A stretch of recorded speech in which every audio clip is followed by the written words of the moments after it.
And I have to say, Lisa, I loved listening to some of your podcasts and your Oh, very good. journey with the Native American community. That was very, very touching, and how it inspired Mm. you. And I'm sure I've come to be 76 now, so there's a lot of sacred stories.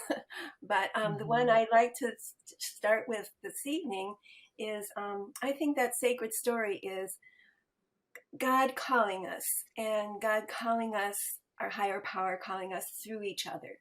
And so my story that I'd like to start with is when I was about a young person. I was a public school child, but I went to the convent and to become a nun. And I had a terrible time. I was the Sister Maria of the Sound of Music. Everything always went wrong. I could Mhm. never fit in. And so here I am one day, long veil, the nun outfit, and I dropped a whole huge pile of plates. They broke all over the floor. And the novice director says to me, just stay here and clean them up. So, Mhm. as was my wont, I started sobbing and crying. And as I'm there trying to clean it up, an elderly nun in a wheelchair rolled in. Now, mind you, we were not allowed to talk to the professed sisters. And she said to me, "Dear, what's the matter?" And I said, "Oh, you can't talk to me. I'll be in more trouble." She said, "Well, I'll just wait here and everything Mm. will be all right." So she waited until I was all done and then she left. And she had no idea who she was. But a Mm. couple of weeks later, my novice director said I was called to the infirmary to take holy water. I, and I'm like, well, who would be this? And when I got to the infirmary, I recognized her, and she was Sister Ignatia. And Sister Ignatia um, is in the Sisters of Charity of St. Augustine. She's one of the core women of Alcoholics Anonymous. And so Wow. what happened then in Wow. this particular group that I'm in now is I think she's sort of following me, saying it's all right. And she invited me into the Mm. Ignatian Spirituality Project, where I've had this wonderful Wow. opportunity to connect with Dara. And maybe, Dara, you'd like to share one of your sacred stories. Mm. Well, I first wanted to say thank you, Tria. I first want to say, Lisa, I have been so excited to meet you and to talk with you and to share this time. I feel like our souls are supposed to meet. I feel that way. And I know that Mm. you had talked about that. And I really feel that way. I said that about Tria as well. But I have a sacred story that I am in Alcoholics Anonymous. I've been sober for 5 years, and Mm. I started off at Edna House, which is a women's recovery house in Cleveland, Ohio, where ISP comes in for those spiritual reflections. So, being there, when you start off it's a convent actually, it was an old convent. And so we're right next to St. Coleman's Church. And so at the beginning, you start off in the attic, for 4 months. But as I needed somewhere to go on Sundays because I'm a Presbyterian, but as my mother always taught me that God is everywhere, and Mm. wherever you go, you can find what you need, what nourishment you need. Mhm. So I used to go over to the church for service, and I'm always fascinated with holy water. My mother always would bring things back from her trips, oils and sand, and all those Mm. different things. And Mhm. she anointed us because she had prayed me into the rooms of Alcoholics Anonymous. My Mm. mother was John Irma Singleton. She was the first black African American woman in a Presbyterian church in Cleveland. So first black and woman. So Mm. her Wow. spirit is huge to me. Mhm. Mhm. So I would connect with the water, and then I started bringing it back to the house. And in the house, there was a chapel, and they had a kneeling bench. So, I never lost God in my addiction. I always knew it. I just wasn't faithful, Mm. as far as with my temple and, doing bad things with myself. Mhm. So, I was always still, of course, because my mother's a pastor. So I've always had to go to church and all those things with her and go serve the community, go to old people's houses, and all those kind of things to help her. So I connected, like I said, with the holy water. So I'd bring it back. And, soon I was like the holy water lady. And soon I would pray every morning and bless my eyes so that I could see my path, and my ears so that I could hear God, and my hands so I could serve Him, and my mouth so that I could speak kindness and loving and be tolerant. And so eventually, as I noticed, more women were coming into the chapel. And, in recovery, we have agnostic, we have some women that are very angry with God, all a mix.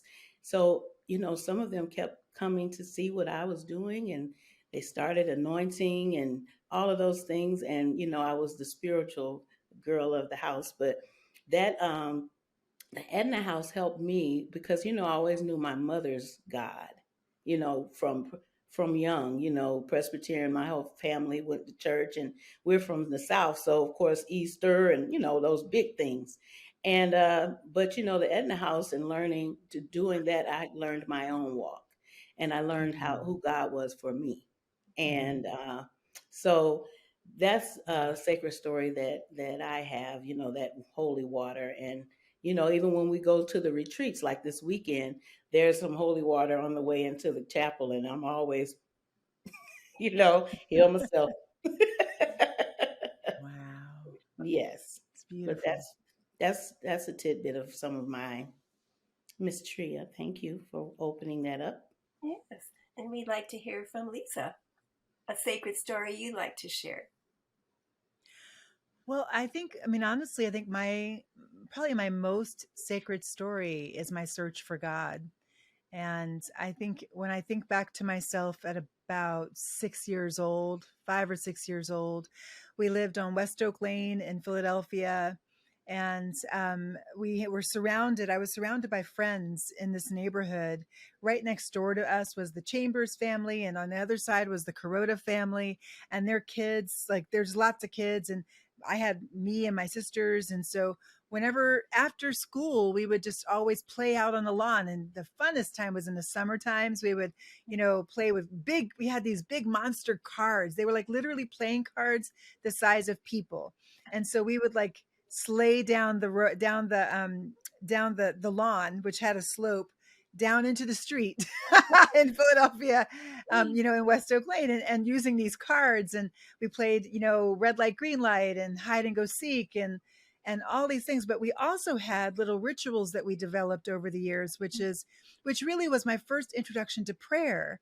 And one ritual that we had was this thing called the wish. I'm sure you've seen it. It's that little furry dandelion, like it's the seed of the dandelion, Yes. and we would call that a wish, and we would say, make a wish. Mm-hmm. And so we would pluck it and like make a wish, and then blow, and like all the seeds would flurry up. And I remember saying to myself, I might have even said it out loud once, that if my wish makes it to heaven, God will hear my prayer.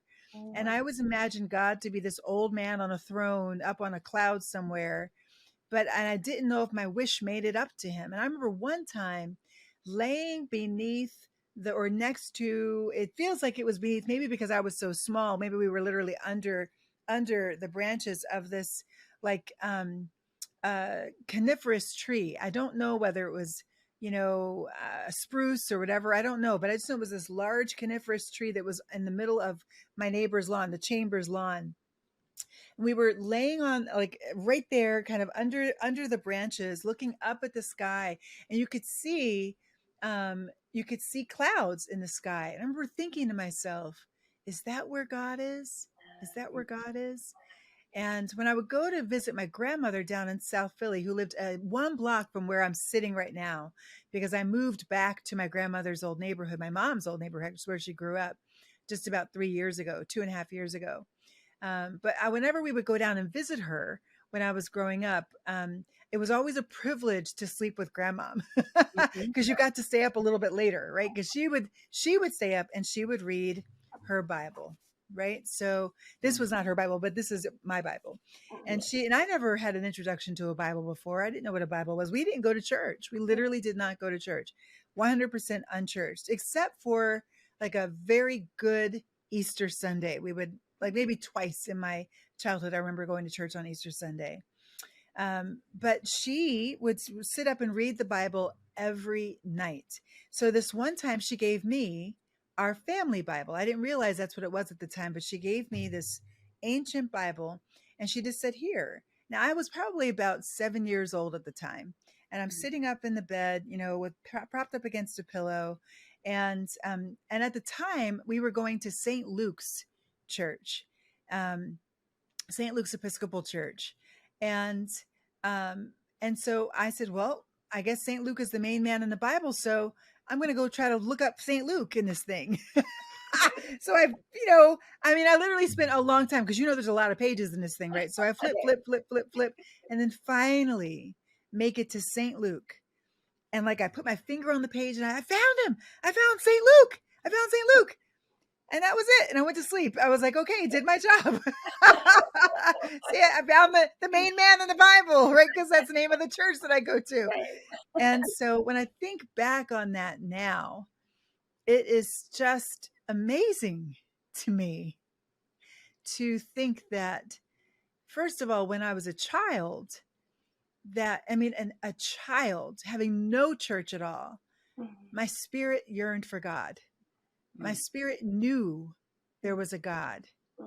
I've come to believe, very strongly come to believe, that we are conceived as spirit, and when we pass back into the spirit world. And that the entirety of our life, the whole of our life, is really a search for home. The home we came from and the home we're going to. The whole of life is the search for home. And home is actually God. So as we are children, we know to search for God. And then we get distracted with all the things. But even then, sometimes hardship, struggle, oppression brings us to our knees. And we are aware again of our need for God. And it is the lucky ones, I think, actually, who experience that level of hardship that brings us back to home. Beautiful. I'm thinking when you say that, because I worked in mental health with Alzheimer's patients, and that's always, I want to go home. And to see how, that loss.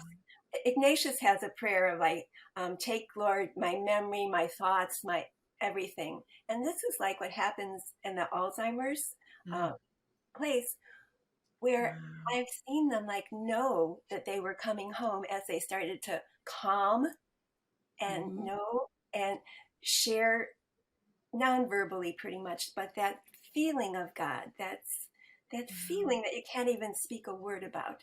But home, yes, that is so right on.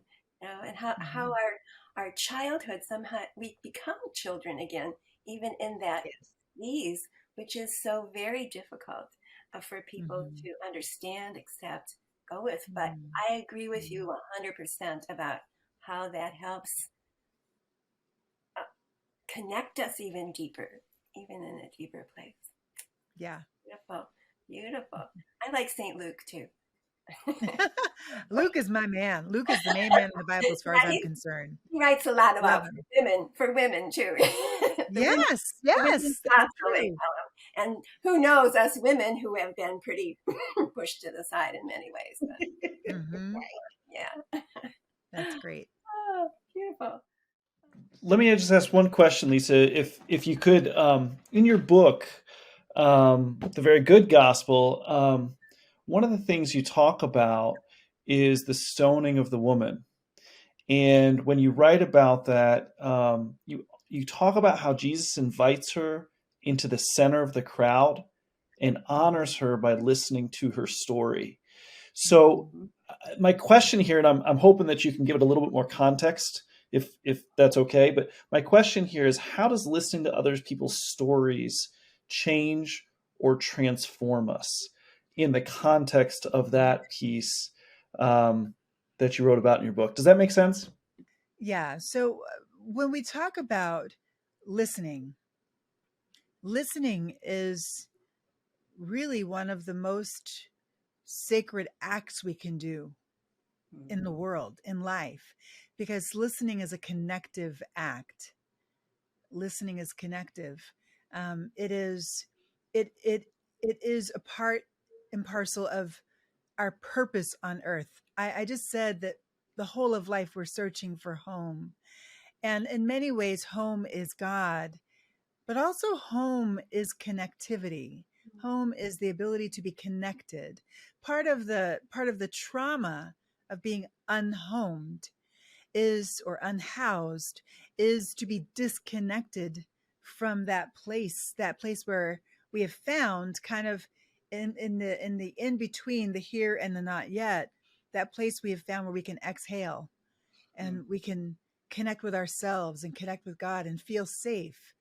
And so in the listening space, it's also one of those spaces where we can exhale, where we feel connected. And I've come to understand shalom, the heart of this biblical concept called shalom that I ground in my understanding of Genesis 1 is connectivity, radical connectivity of all things, that we were created to be radically connected with God, radically connected to ourselves, radically connected to the rest of creation, the earth, the wind, the rain, the fire. Like there's light, darkness, the whole of it.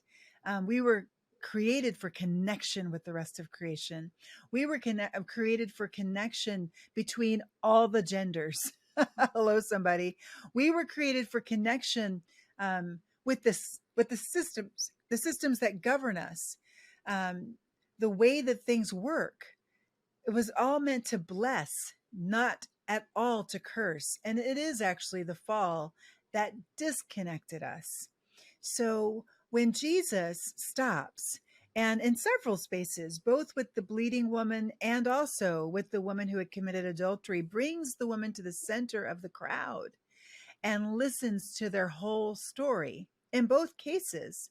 And then you'd also have to then throw in the Samaritan woman at the well. In all of these cases, these are all people who would never have had anybody listen to them. No one. In fact, they were thought to be non-human, according to the philosophers of the ruling empire, Rome. Women were not understood to be human.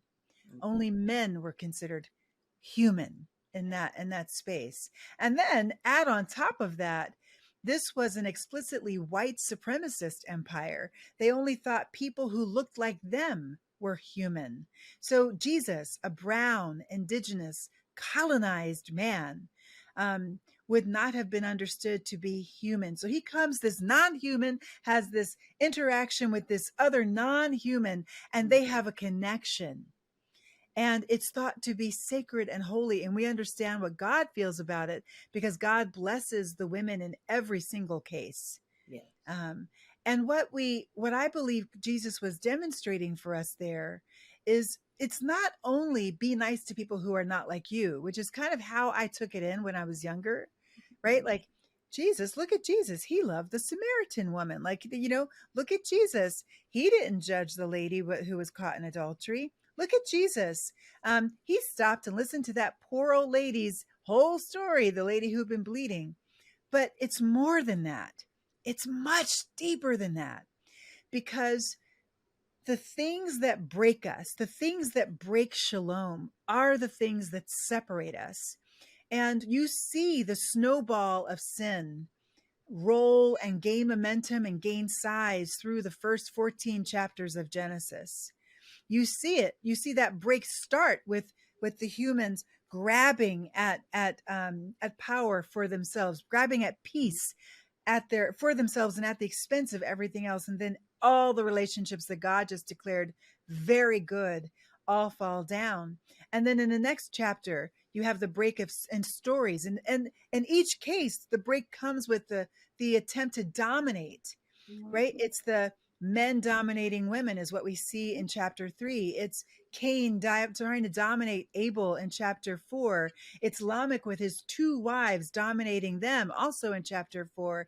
It's the confusion of languages in chapter 12. And then you see the first mention of the word war in chapter 14. And with that mention of war, you also see the first mention of the word king. And it's one king trying to dominate several other smaller kings. And there in chapter 14, we have the first mention, really, without even using the word, of colonization. We see colonization happening. So that happens in the first 14 chapters of the entire Bible. That is the context, the meta context of Jesus's interaction with each of these women who empire has taught him and others to say are not human, are not valuable, are not worthy, and are second-class citizens. In fact, they're not even citizens. They're literally property. And what Jesus does as a man, as a brown man, no less, is he subverts. He comes and actually subverts the way things work there. And he brings them to the center. He centers the women, and all of them women of color, by the way, as well. And he says, let me listen to you. Let me reconnect to you. Let me hear your whole story. Because when we listen, we actually experience a level of humility, right? We are not talking while the other person is talking. We are taking in what they are giving. We are allowing ourselves to be challenged or changed or comforted by their words. It's an empowering act to listen. So I think that what Jesus demonstrated with all of these women is the act of empowering those who are pushed to the margins by empire.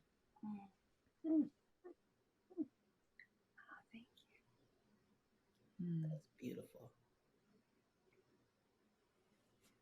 Yes. I want to say one thing on this dominance. Like, even the translations of scripture now, I always look at, they use be fertile, multiply, subdue, which is so different from be fertile, multiply, be stewards with. And I even notice in our lectionary during this time of year, they still use subdue. And that just right with everything you were saying. Thank you. Right. Yes, it's really true. And when you look at me, you can actually see this in the book, Very Good Gospel. That was actually, I think it's actually one of the most important things I ever saw in scripture was, and did study on, which is that word dominion, right? It's the word that they are using. It's the concept they're using to say, to make the judgment that this means subdue. But the reality is that, yes, I can see how they would get it twisted, because that word really does literally mean tread down. So you understand why they would think it was violent, but it's not. It's in the context of the untamed wilderness, where it's like in the very beginning when stuff is just growing up all over the place. So to tread down is really just to maintain the boundaries, to maintain the right relationship between all things, so that stuff doesn't come up all over everything. I went to Croatia and Bosnia and Serbia back in 2004. And I wanted to learn more about what it looks like to break shalom. What does breaking shalom require? And what does it require to make shalom, to build shalom? And we came up through the bottom of Bosnia into Sarajevo, and then up through a little bit further when we went up into Srebrenica, because it was 2004, and the major mass grave of the 5,000 men and boys who were killed in one day in the Bosnian War in Srebrenica the cemetery had just opened. So these were fresh graves. And as we were going up through the mountainside, we saw homes that had been bombed. Now, in normal theaters of war, and I hate to call it that, but that is, that's kind of the name, the theaters of war. In normal theaters of war, artillery is aimed at military targets. But in the Bosnian War, artillery was aimed at individuals' homes. And it was the goal of the Bosnians, I'm sorry, not the Bosnians, the Serbians who came in and just slaughtered Bosnians and Croats. their goal was to, quote, kill the home. And when they did, when they killed that home, you would see, and you saw this all over the country, bullet ridden homes. Like you could just see the bullet holes, like just traced in the home, and the bombs. They lobbied bombs into the roofs of the homes. Well, when we got there, it was 10 years after the war. And guess what we saw? We saw trees growing up through the middle of the houses, inside the houses, through the roofs of the homes. And that's what happens when there's no one there to exercise Rada, dominion, stewardship of the relatedness between things. It just goes all over the place. So that was just a really powerful like picture for me of the impact of not exercising stewardship of the land. And that's what war does. War leaves the land stewardless. Mm-hmm. And so it cracks, mm-hmm. and it weeps with us. Yeah. Oh, thank you. Yeah. We were talking about how sacred stories are also found in our own fears and pain. Mm-hmm. And so I was reflecting upon my stories as far as how I came into recovery and what brought me here. You know, how God helped me when I couldn't help myself. Mm. And you know, I was a shell. You know, I had a stroke and a paralyzed foot and was in a nursing home, you know, to learn how to walk and all those things. And that's what alcohol did to my body, you know, wow. My spirit. And, you know, as I said, my mom, I mean, she would pray and pray and pray and write things to me and pray over me. And, you know, finally I was able to, you know, just give up and just be, you know, like the first step, you know, that alcohol, I surrender, you know, and, you know, I come to believe and, you know, follow the steps and, you know, and then I started to be able to forgive.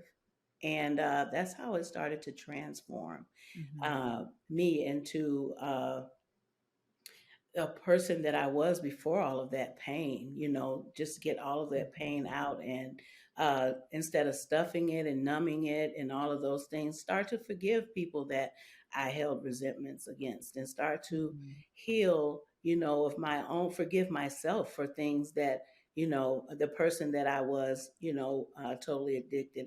And God, you know, he took the taste, and that's a miracle. You know, and I believe, and I know that I'm a miracle, and I know that I am here to share my story, my sacred story, to help someone else.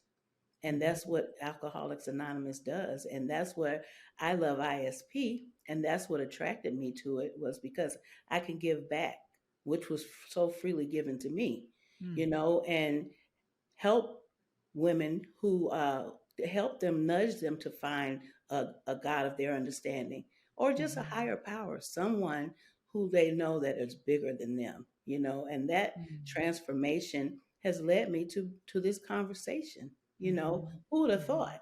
You know, a belligerent. I used to have to look that word up. A belligerent PK like me, you know, would be sitting here sharing stories and walking the walk with other fellow ISP, you know, people, and helping to just be a light in someone's path, you know, and that is just so beautiful for me. And I am always so excited to go on retreats. We have one this weekend. I am so excited because, you know, I was once a participant, and now this year I am a facilitator.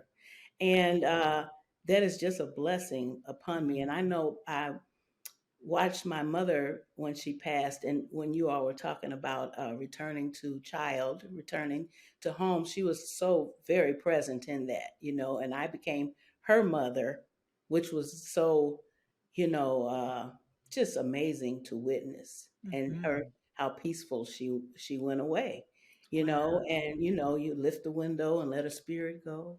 you know. And I was present for that because I was not in a mind wheel of alcoholism where I wouldn't be present, you know. God Right. allowed me to be transformed and Mm, to be present to take care of my mother, mm. you know, Yes, I in her do. dying week, and to be present Mm, till the last second, you mm, know, mhm, and be present because my little sister is my little sister, and you know, just to become the matriarch of all of this. And you know, she told me, you know, in my ear, she said, I pass to you my light. And I was like, woo, you know, because my mother has traveled as well, like you know, and she's always this big peacemaker and this mm, wonderful spirit, always healing and bringing people together. And, you know, and I was like, ooh, I don't know, you Yeah. know, but I feel that and I feel her light. mhm, And mm. I know she's looking down, smiling at her little belligerent child Oh, like she is transformed, and I have prayed, you know, and I know I'm not done yet, you know. This is yeah. just the beginning. So I Mm, feel very honored and humbled to be here and share that story with you of mm. recovery. Amen. Wow. It's powerful. When I think about your story, I'm moved because I think that, first of all, aging is something that I think a lot of us are experiencing with our parents right now. The boomers being one of the largest generations in American history, probably only second now to the Zers and millennials, and uh, but they are absolutely crossing that line. And my mom, actually, it's funny because Tria, my mom, is actually a little older than you, and you know, there's this way that I see her. I see her um, facing the reality that she's not going anywhere anytime soon. But she's not sick, you know. But Mhm. she is preparing, and Mhm. I can see that she's preparing for whatever, when that day will come, because we never know when that day will come. My grandmother actually passed at the age where she is right now, and I think part of that is that's part of where Mhm. that's coming from for her. But Mhm. there is a real sacredness to the moment of um, accompanying someone to the threshold, you know, Mhm. and ushering them to the other side and letting the ancestors take it from there. My God, you know. Mhm. Um, and I wonder, Dara, you talked about opening the window Yeah. to let the spirit go. Wow, that what a image. I have a question for you. Like, I wonder if, are you aware of any spiritualities passed down in your family that actually hail from the continent, you know, hail from our ancestors, that were passed down, that in addition to the sacred prayers that you've learned in your Presbyterian faith, or you know, that actually come alongside and uphold or actually help us even, you know, that much more in to bear the pain that we've had to bear as people of color Um, in this well, world. I know that we draw back into Haitian. Oh wow. We that one of my cousins, they did a book about our ancestry, and we started in Haiti, and Wow. with Emily, and then so then my grandma's side of the family was we were in Alabama, and Wow. her father was like the king of the town. He was like the mace. He owned a funeral home, Uh-huh. and he was very big in that city as far as the big prayer, the big, you know, not the mayor, but you know, a very strong black man in that Right. town.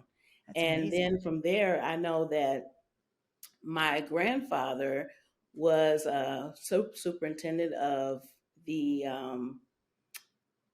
Bible school and those things like that. So we were Mm-hmm. always into church, and our whole community in Savannah actually was we all went to the same church. We all went to the beach together. We all did all those things and prayed together. And it was just a big praying family. And even now, when we have reunions, we pass the dirt from our land in Alabama. So then you get the dirt. And so all of those little traditions and all of those things are very spiritual to me.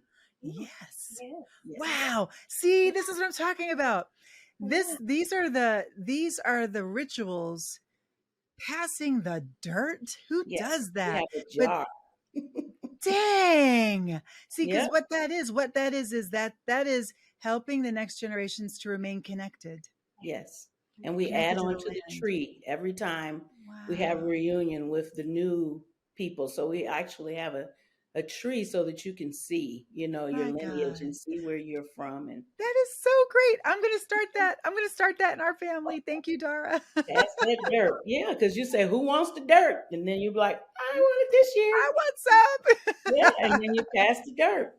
And that's who gets the reunion the next year. Thank you. You will. Yes. I Wonderful. love those kind of things. I'm very Mhm. much into the family and where we're from and like the Gullah Islands, and that's where we are down there, and so I really resonate with all of that, and all the food and everything is spiritual to me, Yeah. See, because that's that what I makes was. Yeah. Sorry, my bad. no, that just makes us who we are, Yeah. that shaped and formed all of that, all of the singing and praying, and you learn all that. Mm-hmm. My mom That used to like sing spiritual hymns, and I used to laugh at her, but here I am. hello. Hello. She knew something. It's just so She knew great. I feel something. so grateful to be brought into this too, like talking about Mhm. connectivity, Mhm. and all the pain that you went through to be here with us, that we can Yeah. be here now and connect. Yeah. About how pain does something, makes us, that holiness in us, reach out. This is so beautiful. I love the ritual. It made me just think about um, another spiritual thing about when I was called to the name that I have. My name is Tria, and it's kept my nun name. And I had a dream, because I think dreams connect us with that ritual and people too. And I saw the Trinity in this Native American woman, and they said my name would be Tria. Now, mind you, I had put in 22 name choices, all of which were rejected before that. And so Wow. when I came, so I put down Tria Tres Tres for the Trinity, and that's the name that I got. And I'm thinking, in that dream, I was told you will dance. I'm calling you to dance. Mm. And I'm a dance therapist and a dancer. Wow. What? Oh my gosh. So how this brings us all together. And so Dara and I have danced together.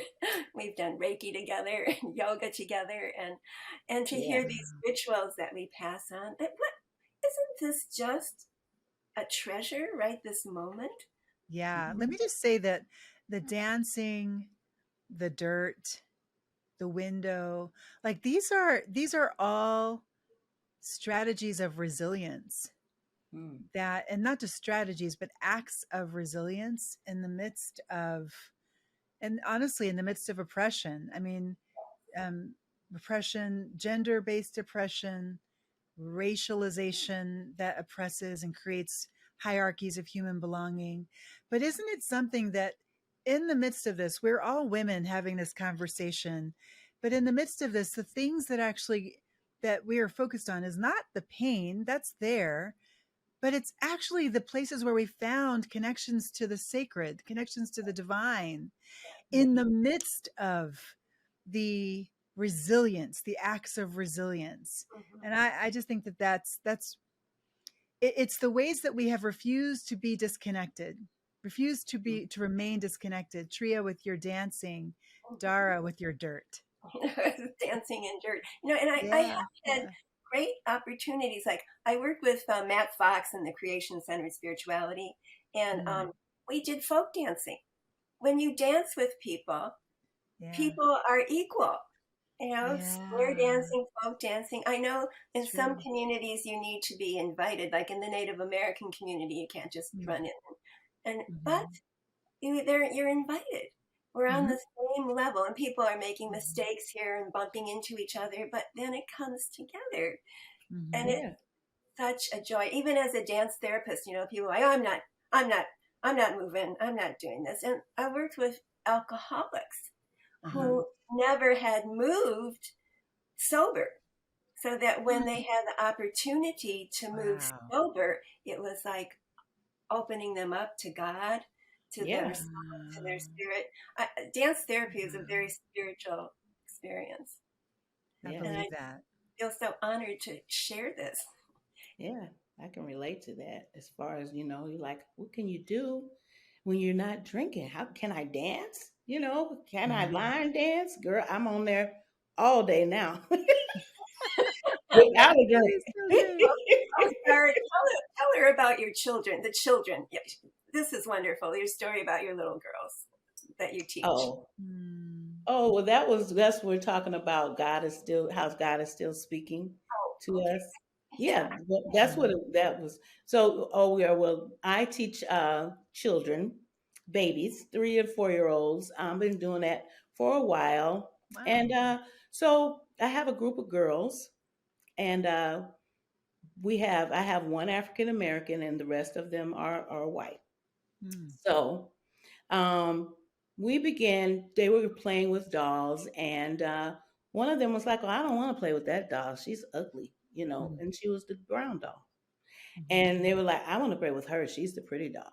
So, I'm just Mm. listening because Wow. listening is very important to the whole Yes. story. I agree because I Yeah. didn't want to listen with any judgment. Okay, so I'm Mhm. listening. So Mhm. I'm my wheels are turning of how I can insert my my Yes. teaching moment. So I was like, let's all have a conversation because the word ugly was used and Mm. hate. So I was like, these are very strong words. Mhm. Let's sit down and talk about this because Mhm. those are words that have such strong feelings, and I want you to feel your feelings to feel light, like happiness. Because Mhm. anger is like a train. That's how you Mm. teach the kids about Mm. feelings. So I talked to them about uh, different colors, and I found a story of melanin and how all of our Mm. skins are different because of melanin. Even zebra stripes are from melanin, and even a lion's mane is the color from Wow. melanin. So that's Wow. where I started off with. And then, they talk about princesses a lot, and they are the princess with the long hair and all that. And Mhm. so I have short hair. So I told Mhm. them, you can be Rapunzel with the longest hair in the palace, you Mhm. know, but if you're mean or angry or mean evil inside, it that does not make you beautiful. But you can have Mhm. the shortest hair and be kind inside, and that will make you beautiful. And Mm. I told them, no matter what color skin, we are all the same. And so then they started looking at their skin, and they put their Oh. hands on my skin. And so they looked up, and the Oh, little girl wow. said, we are different, but we're the same. And Oh I was my like, gosh. aha, if I Yes. only made a difference in her day that day, that was just the teacher. That was it for me. I was like, That's enough. job done. Yeah. But it starts that young where, Mhm. all of those things are formed. And that's why I love that age because I feel like Mhm. God God gave me a gift Mhm. to learn and to know how to be a part of little kids' lives and to teach them little things like that. Because Mhm. anybody else would have brushed it off, really, or could have been angry, and just been like, that's not what we say. Because a lot of teachers, do respond to children, but they have feelings and emotions too that need to be nurtured. Mhm. So and talking to them about that, I had to, of course, let the parents know that I had this color conversation. And a lot of them thanked me because that was a tough Mhm. subject for them. Yeah. But my little African American little girl, that's the one that didn't want to play with the black doll. Mm. And we did a study like that in Wow. school about the black Yeah. and the white doll and how Mhm. which one did you see as beautiful and which one did you see as ugly? And they all chose the white doll for pretty and the black doll for ugly, you know. And so I remembered that study, and I was like, well, this is a moment that I can form some kind of something. When they get older, they'll remember something that'll click, you know, and be like, no matter what, short hair, anything, I am beautiful. And to this day, they say that, you know, to each other. And so I just know that God is present in my teaching as well as here with ISP, but you know, I have a reason to be in their lives as well, you know. So Yeah. that's Amen. that was the story Tria was referring to. Thank My you. little 8-year-olds. I mean 4-year-olds. So powerful. Comes up there. Yeah. Yeah. Lisa, you write again in your book here about Ferguson, actually. And my understanding is that you're with other pastors, and a pastor just shared on that we're all made in the image and likeness of God. And then you had said, do we really believe this? And if so, this means that the people of Ferguson are going to lead us to peace. Who are some prophetic voices in today's society that we may not always listen to or hear or look up to? From your perspective, who should we be listening to, in other words, Lisa, but kind of with that Ferguson piece in mind that you already wrote about? So if you could say that, Tria, in better words, please do, and then we'll have Lisa jump in and answer it. In your experience of working with people in Ferguson and also just in the world today, like, who are the prophets among us? Who do you see? I believe it's each one of us. But I'm sure that there are other people that are inspiring us and take us on that walk a bit. Well, you know, you mentioned Ferguson, and there was a moment when I first landed, the very first time I ever visited Ferguson, about 11 days after Michael Brown was assassinated, I believe, murdered. And I contacted some friends who live there, and they organized a gathering of pastors and leaders of major nonprofits in the area, mostly ministries and missions and things like that, that all came together at this pub. Ironically, it was called the Three Kings Pub. So funny to think about that now. But the Three Kings Pub, we were back in a back room. There were still other people in the room. We were kind of up on this raised platform, just having dinner or lunch rather with ourselves. And we were having lunch down in there in that area. But myself and a colleague, Leroy Barber, were there. And Leroy first spoke on Isaiah 61, 1-5, and talked about how it is the poor, it is the oppressed who actually will become the oaks of righteousness for God's glory, and that will do the work of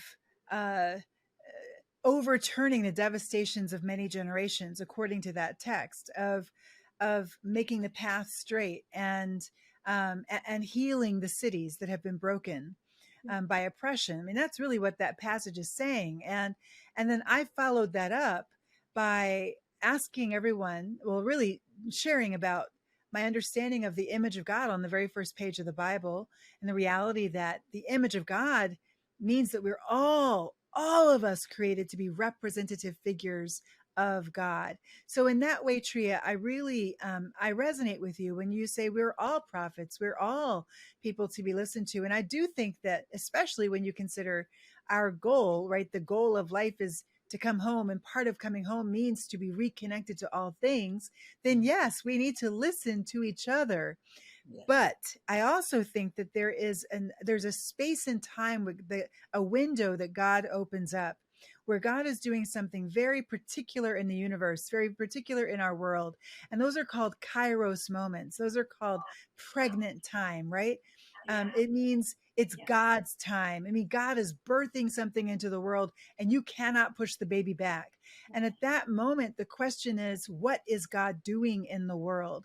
So with that in mind, I would say, I would echo what I said to these pastors, these leaders, and they were all evangelical leaders, who were coming together in order to try to figure out what's happening all around us in Ferguson. And I challenged them. I said, the thing is, on that first page, it's clear. The scripture is clear. Every single human being is made in the image of God. And what that means is that every single human being, according to the scripture, is called by God and created with the capacity, all things being equal, to exercise dominion in the world, stewardship of the world, right? Agency that impacts the world, protection of the world, service of the world. This is all what that means. And so then they all agreed.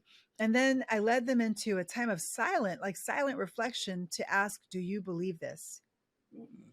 And in the midst of that silent reflection was the question, if you believe this, then how then are you called to enter into Ferguson if and when you go? Do you enter in as missionary come to save Ferguson? Or do you enter in as one coming to listen to the people of Ferguson and be led by them into the healing of their city? And that was revolutionary for many of these leaders. One young man who actually wasn't that young, he was the leader of the statewide mission to youth in this organization that was there. And he said, I have to confess that I, as a white man, I was taught that it's my job to lead everyone else. That's my job as a white man. And then another Asian American man said, I have to confess that it never even occurred to me. It never even occurred to me that the people of Ferguson would know what they need. Right. So it's this is the crux of the shift. When we believe that all are made in the image of God, then we have to really interrogate the ways that we have not listened to those, particularly those at the margins. So when you ask the question of who are the prophets that we need to be listening to today, I actually think it's the books that are being banned. It's the all of them. It is the people that, who benefit from the banning of those books, right? It is when you benefit from the banning of a book. In other words, why would they benefit? They benefit because those books are threatening the story, threatening the narrative that they've spun that allows them to have assumed power, right? From generation to generation to generation, right? And so when you have people groups whose stories are actively being suppressed right now, it is those people groups that I think God is doing a Kairos moment right now, shining light on these books so that we can read them. And while Fortune has not yet been banned, that's my last book, I would actually say, I would say that any books that are tracing history, especially history through the lens of the oppressed, are books that we need. Because up to literally this moment, we haven't had those books before. And that's why they're being banned, because they're seen as a threat to the dominant narratives. But if we are all made in the image of God, then you have to submit to the reality that the image of God is crying out from the margins. The image of God is crying out from the dust that it has been stamped into. And it is our duty to listen. Absolutely. Oh, thank you. Yeah. Thank you. Mm-hmm. Yes. No, I was just thinking because it brought up all those other peoples too, you know, like the gay and lesbian Right. community and, All of you know, them. the Native American people that Mm-hmm. we're apologizing to now, you know, Mm-hmm. just so many. You're so, Mm-hmm. so right, so profound. I never even thought of books before, but yes. And Mm-hmm. courses, you know, courses that are being Yes. planned in The space. AP courses. Yes. How do Right. you ban a course? That is Right. amazing. And the College Board Yeah. goes along with it. I mean, we are in times where there is a true war over the narrative. Mm-hmm. And so that's why it is our duty to listen, because this is literally a struggle. It's a struggle, I believe, more than anything else for the heart of the church, because the deepest divide is actually inside the church. The deepest divide. I mean, when you think the very people who are calling for the banning of these books tend to be white parishioners of white churches, but right across the tracks or across the bridge or across the river is a black church whose story they are banning. Their brother and sister in Christ. Yes. So this is really about the church regaining credibility. A prophet for me, somebody that I look to, African American nun, Sister Thea Bowman, and in the Catholic Church, she's up for sainthood. And I personally, I worked with her on conferences and things like that. But the American bishops years ago in 1990 or whatever invited her to come and speak as a Black woman to the whole audience of bishops. Wow. There were Black bishops among them, but Catholic bishops, who she was a wonderful speaker, who she had them join together arm in arm and sing "We Shall Overcome." And it's like, there are people like that are, she may be gone, but there are people like that. There are you that went to Ferguson. There, you know, there's Dara who's working with little children, you know, I mean, right back to where you started with your childhood, you know, that we are children of God and we need to dance out there, sing it out there, shout it out there. So thank you so much. So much. Thank you. Absolutely. Thank you. It's been a privilege. And Dara, love to you. Love you too. And Lisa, thank you so very much for opening my eyes, you know, to your stories and to all the things that that you have been talking about. And it's time for us to start listening, like you say, listening without responding, listening without thinking, and let someone say something without. So many of us listen to talk, you know. We spin the wheel. We're like, what am I going to say? What am I going to do? What am I going to think? Instead of just listening. You know, that's an art, the art of listening. But I am so glad to have been able to share space with you and my favorite little ambassador down there. Thank you. I hope we'll see you in person someday. God bless your work. Thank you.